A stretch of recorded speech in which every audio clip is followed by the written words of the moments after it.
রাধে রাধে বন্ধুরা, good morning and welcome back to my channel. কেমন আছো সবাই? আশা করি ভালো আছো, সুস্থ আছো।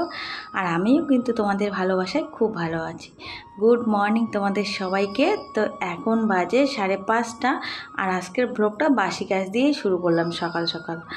আর আজকের এই ছোট্ট ব্লগটা যদি তোমাদের ভালো লাগে তাহলে কিন্তু বন্ধু হয়ে অবশ্যই পাশে থেকো আর লাইক করো আর কমেন্ট করো। তো সকালবেলা ঘুম থেকে উঠেছি ওই যে 5টার সময়, উঠে একটু হেঁটে আসলাম। আসার পরে দেখো এই যে বাসি কাজ শুরু করে দিয়েছি। আর বাসি কাজ করতেও না অনেকটা সময় লাগে। আর রাত্রিবেলা যে আমি ঘুমাই না, ঘুমের মধ্যেও কিন্তু আমার শান্তি নেই। তো রাত্রিবেলা ঘুমিয়েও আমার টেনশন করতে হয় সকালবেলা উঠে কি করব, কি কাজ করব, কি রান্না করব। কারণ আমার তো সকালবেলায় রান্না করতে হয়, সেই জন্য রাত্রিবেলায় ভেবে রাখতে হয় সকালবেলা উঠে কি করব। আর সেটা রাত্রিবেলা ঘুমের মধ্যেই আমাকে সেগুলো ভেবে চিন্তা করে একদম রাখতে হয়। আর তাহলেই কিন্তু সকালবেলা উঠে আমার সেই চাপটা থাকে না। তো একদিকে যেমন এই যে সংসারের কাজের চাপ, সকালবেলা উঠে কি করব না করব সেটার চাপ, তারপরে একদিকে দেখো ইউটিউব ভিডিও করার একটা চাপ। তো এটাও কিন্তু একটা বড় নেশা। এই ভিডিও করব, ভিডিও কীভাবে এডিটিং করব, কখন করব, এটাও কিন্তু একটা মাথার মধ্যে বড় টেনশন হয়ে থাকে। তো যাই হোক বন্ধুরা, সকালবেলা উঠে দেখো বাসি কাজটা ছাড়লাম। আর এই যে দেখো ছাদের উপরে এসেছি, ছাদটাও ঝাড় দিলাম। ছাদটাও নোংরা হয়েছে, কয়েকদিন ধরে ঝাড় দেওয়া হচ্ছে না। আর ছাদের উপরে টবগুলো কয়েকদিন পর পরে এত ঘাস হয় আর কি বলবো, দেখো অনেক ঘাস হয়েছে। তো সকালবেলা যতটুকু টাইম পেলাম অতটুকুই কিন্তু করলাম, সব ঘাসগুলো পরিষ্কার করতে পারলাম না। আর আজকে দেখো সকালবেলা রান্না করলাম, মুসুর ডালের সেদ্ধ বানালাম আর পটল ভাজা। ঘরে না একদমই সবজি নেই। বরমশাই বাজারে যাবে, বাজার করে নিয়ে আসবে, তারপরে বাকি রান্না হবে। তো সকালবেলা ছেলে স্কুলে যাবে, তো সেই জন্য ওকে শুধু ডাল সেদ্ধ আর পটল ভাজা করে দিলাম। আর এদিকে দেখো আমার না আলু ভর্তা খাওয়ার খুব শখ হয়েছে। তো এই মাইক্রো ওভেনের মধ্যে কিন্তু আলু ভর্তা করলে খুব সুন্দর হয়। তো কয়েকটা আলু দিয়েছি। আর এদিকে দেখো শানবাবু রেডি হয়ে গেছে একদম স্কুলে যাওয়ার জন্য। আর এখন স্কুলের টাইমটা একটু চেঞ্জ করেছে, মানে এখন 8টার সময় স্কুলের টাইম।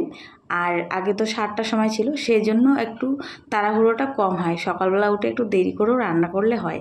তো এদিকে দেখো বাবা ছেলে একদম রেডি যাওয়ার জন্য। আর এদিকে দেখো আমার ঘরের কাজগুলো এখনও পড়ে আছে, ঘরের কাজগুলো হয়নি। তো ওরা চলে গেল।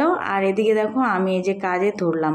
তো এখন তো আর আমাকে রান্না করতে হবে না, দেরি করে রান্না করতে হবে, কারণ আমি এদিকে কাজগুলো সারবো ঘরের। আর বরমশাই যাবে বাজারে, বাজার থেকে কি নিয়ে আসে তারপরে বাকি রান্নাটা হবে। তো দেখো সকাল সকাল উঠলে কিন্তু অনেক কাজ হয়। আর এই সকালে ওঠার অভ্যাসটাই না আমার জীবনটা অনেকটা পাল্টে দিয়েছে। তো যখন থেকে আমি এই অভ্যাসগুলো শুরু করেছি না, তখন থেকে কিন্তু আমার জীবনটাই পাল্টে দিয়েছে। মানে জীবনে অনেক ভালো ভালো কিছু হয়েছে। খারাপ যে অভ্যাসগুলো ছিল, খারাপ গুণগুলো ছিল, সেগুলো চলে গেছে। আর ভালো কিছু আমার সঙ্গে হওয়া শুরু হয়েছে। তো কি ভালো গুণ সেগুলোই বলছি। তো সকালবেলা আগে না আমরা তো অত তাড়াতাড়ি ঘুম থেকে উঠিনি, দেরি করে উঠেছি।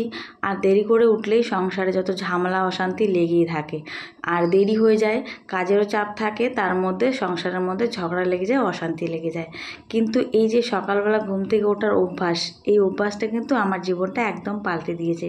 তো সকালবেলা যত তাড়াতাড়ি উঠবে, শরীর স্বাস্থ্যও ভালো থাকবে, মনও ভালো থাকবে, কাজেরও কিন্তু এনার্জি থাকবে, আর সংসারের মধ্যে ঝগড়া অশান্তিও থাকবে না। আর সকাল সকাল উঠলে কিন্তু টাইম টু টাইম কাজগুলো হয়। আর বাড়িতেও কিন্তু নেগেটিভ এনার্জিগুলো থাকে না, নেগেটিভ শক্তিগুলো কিন্তু দূর হয়ে যায়, পজিটিভ এনার্জিগুলো কিন্তু বাড়িতে কাজ করে। তো সকালবেলা কিন্তু এই জন্য ঘুম থেকে উঠতে হয়। তো দেখো সকালবেলা আমি ঘুম থেকে উঠলাম, উঠে কিন্তু আমার সব কাজ একদম স্টেপ বাই স্টেপ হয়ে যায়। আর দেখো সবার মন কিন্তু একদম ফ্রেশ থাকে সকালবেলা উঠলে। সেই জন্য কিন্তু কারো সঙ্গে কারো দ্বন্দ্ব ঝগড়া বিবাদও লাগে না, আর মনগুলোও ভালো থাকে। তো এই যে অভ্যাসগুলো আমি করেছি, সকাল সকাল উঠে সব কাজ করি, কাজকর্ম সেরে অনেকটা সময়ও পাই। আর সেই সময়টা কিন্তু আমি যে এক্সট্রা কাজটা করি, ইউটিউবে ভিডিও করি, সেই ভিডিও করার জন্য কিন্তু টাইমটা আমি দিতে পারি। তো দেখো আমার সকালবেলা ঘুম থেকে উঠে কিন্তু সব কিছুই হচ্ছে। তো আমি যে বাড়তি কাজগুলো করছি সেগুলো হচ্ছে, সংসারের কাজগুলো হচ্ছে, আর সংসারে কিন্তু অশান্তি ঝগড়া ঝামেলাও হচ্ছে না। তো দেখো আমার কিন্তু ঘরের কাজ প্রায় শেষ। তো এই যে ঘরের আলমারি খাটটা একটু পরিষ্কার করতেছি, এত ধুলো জমে না কি বলবো। আর এই যে স্টিল খাটটা দেখতেছো, এই খাটটার মধ্যে আরও বেশি নোংরা জমে, কয়েকদিন পর পর পরিষ্কার করতে হয়। আর একটা শুকনো কাপড় দিয়ে পরিষ্কার করলে কিন্তু একদম চকচকে হয়ে যায়, যেহেতু স্টিল। আর এই স্টিলের খাট কিন্তু পরিষ্কার করা খুব সহজ, তাড়াতাড়ি কিন্তু হয়ে যায়। নোংরাটা যতই জমে থাকুক, একটু শুকনো ন্যাকড়া দিয়ে পরিষ্কার করলে কিন্তু দেখবে একদম চকচকে হয়ে যায়। তো দেখো ঘরও মোছা হচ্ছে, আমার এদিকে জিনিসপত্রগুলো কিন্তু পরিষ্কার করা হচ্ছে। তারপরে দেখো স্নান করলাম, স্নান করে চলে আসলাম আর এখন দেব পুজো। তো স্নান করলাম, জামা কাপড় কয়েকটা ছিল সেই কয়েকটাও ধুয়ে দিলাম। তো এখন মনে হয় বাজে 8:30। তো দেখো আমার স্নান শেষ। তো এখন যাব ঠাকুর ঘরে পুজো দিতেও তো অনেকটা সময় লাগবে, সব কিছু রেডি করতে হবে, তারপরে পুজো দিতে হবে। তো দেখো ফুল সব কিছু রেডি করে নিয়ে এসেছি, এখন পুজোটা দিয়ে দেবো।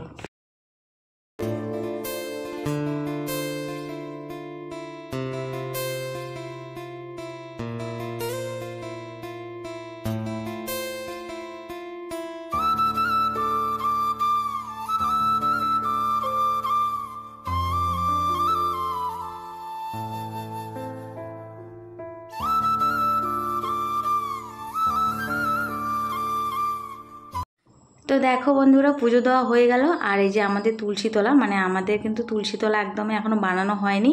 তো কোনো রকমে তুলসীতলা একটু বানিয়েছি। তো তুলসীতলায় একটু জল দিলাম আর বেলগাছে একটু জল দিলাম।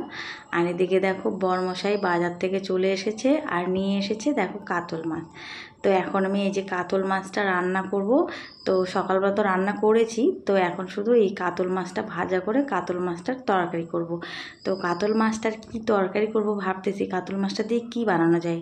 আর সকালবেলা তো আমি ডাল সিদ্ধ পটল ভাজা করেইছি। তো এখন আমি মাছটা ভেজে মাছটা দিয়ে কি করব। তো আজকে ভাবছি একটু স্পেশালভাবে মাছটা করব। আর কাতল মাছের পিসগুলো দেখো অনেক বড় বড় আর সুন্দর। আর আমাদের কি বলো তো, লোকাল মাছ একদম খেতে ভালো লাগে না। তো আনলে কিন্তু চালানি মাছে নিয়ে আসে, কারণ চালানি মাছগুলো বড় বড় হয় আর খেতেও টেস্টি হয়। তো কাতল মাছ নিয়ে এসেছে, কাতল মাছটা এখন রান্না করব। আর মশলাটা এদিকে করে নেব এখন। তো বেশি কিছু মশলা নেই, শুধু 2টো পেঁয়াজ কাটলাম আর একটু আদা আর একটু কাজু আর দেবো একটু এর মধ্যে সর্ষে আর লঙ্কা আর একটা টমেটো। তো এটা দিয়ে একটা গ্রেভি বানিয়ে নিলাম, একটা পেস্ট করে নিলাম। দেখো এই দেখো মশলাটা কি সুন্দর কালার এসেছে। তো এখানে সব কিছু দিয়েছি, একটু শুকনো লঙ্কার গুঁড়ো দিয়েছি। তো এটা দিয়ে মাছটা একটু মাখা মাখা করব। আর ডাল সেদ্ধ তো আছে সকালবেলার, তো সেই জন্য বেশি ঝোল করলাম না। তো দেখো মাছের তরকারিটা কিন্তু আমার হয়ে গেছে। তো এখন দেখো এই যে রান্নাঘরটা পরিষ্কার করব। আর মাছ রান্না করলে জানো তো অনেক নোংরা হয় রান্নাঘর। তো গ্যাসটা প্রথমে সার্ফ দিয়ে ভালো করে পরিষ্কার করে নিলাম। তো এখন এই যে খাওয়া দাওয়া হলো, খাওয়া দাওয়া করে এই যে বসে পড়লাম একটু নিজের যত্ন করতে। তো অনেক দিন ধরে না চুলে একদমই তেল দেওয়া হয় না। আর বাড়িতে আমি একটা সুন্দর তেল বানিয়েছি, নারকেল তেল দিয়ে একদম সুন্দর করে একটা তেল বানিয়েছি। তো সেই তেলটাই কিন্তু আমি ব্যবহার করি। তো অনেক দিন ধরে চুলে তেল দেওয়া হয় না, আজকে চুলে শ্যাম্পু করব, সেই জন্য তার আগে কিন্তু আমি চুলে তেল লাগিয়ে নিচ্ছি। তো চুলে তেল লাগিয়ে তো কিছুক্ষণ রাখতে হবে, কারণ সঙ্গে সঙ্গে তো চুলটা শ্যাম্পু করা যাবে না, আধ ঘন্টা অন্ততপক্ষে রাখতেই হবে। তো চুলে তেল দেওয়ার একদমই সময় নেই, তো রাত্রিবেলা তেল দিয়ে শুবো সেটাও কিন্তু মনে থাকে না। তো দেখো এখন বসলাম এই যে মাছের বাজার নিয়ে। তো গতকাল রাত্রিবেলা বরমশাই বাজার নিয়ে এসেছে আর একটু গ্রোসারি বাজার নিয়ে এসেছে। তো এখন কিন্তু একটু হিসাব করে চলতেছি, কারণ যেটা দরকার সেইটুকু বাজারে এনেছি, আর অনেক কিছু আছে আর যেগুলো নেই সেগুলোই নিয়ে আসা হয়েছে। তো দেখো এখানে নিয়ে আসা হয়েছে সয়াবিন, তারপরে ডাল, কারণ আমাদের ডালটা বেশি শেষ হয়, তারপরে একটা ভিম লিকুইড, চিনি, তারপরে 2 রকমের ডাল এনেছি, তারপরে সয়াবিনটা আমাদের লাগে কারণ আমরা বেশি খাই, তারপরে পাঁপড় এনেছি 2 রকমের, আর বেশি কিছু আনা হয়নি, হলুদ আনা হয়েছে আর একটু জিরের গুঁড়ো। তো বেশি কিছু আনতে বলিনি, কারণ বেশি কিছু নিয়ে আসলে যতই দেখবে নিয়ে আসবে সংসারে বাজার খরচা ততই কিন্তু শেষ হয়ে যাবে তাড়াতাড়ি। তো সেই জন্য অল্প অল্প করে আনতে বলেছি, এই অল্প অল্প করেই দিয়ে সংসারটাকে চালাতে হবে। তো এদিকে দেখো এই যে বাসনপত্র ছিল সেগুলো নিয়ে আসলাম, এখন এখানে বাসনপত্র ধুয়ে তারপরে স্নান করব। তো বন্ধুরা একটা কথা কি বলো তো, সংসারে যতই নিয়মকানুন যতই কিছু করো সেটা দিয়ে কিন্তু সংসারে কোনোদিনও লক্ষ্মীশ্রী আসে না। একমাত্র লক্ষ্মীশ্রী কিন্তু সংসারে পরিশ্রমের দ্বারাই আসে। যত পরিশ্রম করবে তত সংসারের উন্নতি হবে। আর পরিশ্রম না করে বসে থাকে যদি আমরা সংসারে শুধু নিয়মকানুনগুলো করি, নিয়মকানুনগুলো মেনে চলি, তাহলে কিন্তু কোনোদিনও লক্ষ্মীশ্রী আসবে না। কারণ কথায় বলে কর্মই ফল। তো কর্ম যদি না করি তাহলে কিন্তু আমরা কোনোদিনও ফল পাবো না। আর সেই জন্য পরিশ্রম করতে হয়, পরিশ্রমের দ্বারাই কিন্তু সংসারে লক্ষ্মীশ্রী আনা সম্ভব। তো বন্ধুরা দেখো এখন রাত্রিবেলা, আর এখন এই যে রাত্রিবেলা ডিনার বানাচ্ছি। আর আজকে রাত্রিবেলা না রুটি বানাচ্ছি। তো প্রতিদিন গোলা রুটি খেতে খেতে ভালো লাগে না, তো আজকে ভাবলাম যে আজকে 2টো রুটি বানিয়ে নিই। তো বন্ধুরা আজকের ভিডিওটা এখানেই শেষ করছি। সবাই ভালো থেকো, সুস্থ থেকো, tata bye bye, good night. আবার দেখা হবে নেক্সট ব্লগে।